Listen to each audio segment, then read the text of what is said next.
ನಿಮಗೆಲ್ಲರೂ ಈ ರೀತಿ cherry tomato ಸಿಕ್ಕಿದ್ರೆ ಖಂಡಿತವಾಗ್ಲೂ ನಾನು ಮಾಡ್ತಾ ಇರೋ ಗ್ರೇವಿನ ಒಂದ್ಸಲ ಟ್ರೈ ಮಾಡಿ ನೋಡಿ. ಇದು ಚಪಾತಿ, ದೋಸೆ, ಇಡ್ಲಿ, ಅನ್ನ ಎಲ್ಲದಕ್ಕೂ ಒಂದು ಒಳ್ಳೆ ಕಾಂಬಿನೇಷನು. ತುಂಬಾನೇ ಸಿಂಪಲ್ ಆಗಿ ಟೇಸ್ಟಿಯಾದ ಗ್ರೇವಿನ ಕೇವಲ 3ರಿಂದ 4 ನಿಮಿಷದಲ್ಲೇ ನೀವು ಮಾಡ್ಕೊಳ್ಬೋದು. ಹಾಗಾದ್ರೆ ಹೇಗೆ ಮಾಡೋದು ಅಂತ ನೋಡ್ಕೊಳ್ಳಿ. ತುಂಬಾನೇ ಸಿಂಪಲ್ ಆದ ಒಂದು ಮಸಾಲಾನ ರೆಡಿ ಮಾಡ್ಕೊಳ್ಳೋಣ. ಅದಕ್ಕೆ ನಾನು ಒಂದು ಬ್ಲೆಂಡರ್ನ ತಗೊಂಡು ಮೀಡಿಯಂ ಗಾತ್ರದ ಒಂದು ಈರುಳ್ಳಿನ ಹಾಕೊತಾ ಇದ್ದೀನಿ. ಒಂದು 7-8 ಚೆರಿ ಟೊಮೊಟೊನ ಹಾಕೊತಾ ಇದ್ದೀನಿ. ಹಾಗೆ ನಾನಿಲ್ಲಿ ಸ್ವಲ್ಪ ಗೋಡಂಬಿನ ಒಂದು ಅರ್ಧ ಗಂಟೆ ಮುಂಚೆನೆ ನೆನೆ ಹಾಕಿದ್ದೀನಿ.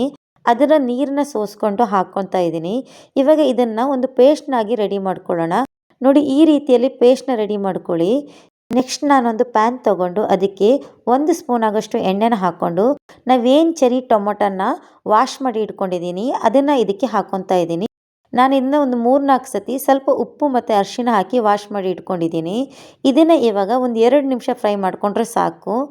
ಫ್ರೈ ಮಾಡ್ಕೊಂಡಿರೋ ಚೆರಿ ಟೊಮೊಟೊನ ಸೈಡಲ್ಲಿ ಇಟ್ಕೊಂಡು ಅದೇ ಪ್ಯಾನ್ಗೆ ನಾನು ಒಂದು 2 ಸ್ಪೂನ್ ಆಗೋಷ್ಟು ಬೆಣ್ಣೆನ ಹಾಕೊತೀನಿ. ಬೆಣ್ಣೆ ಇಲ್ಲ ಅಂದರೆ ನೀವು ಎಣ್ಣೆನಾದರೂ ಹಾಕ್ಕೊಳ್ಬೋದು.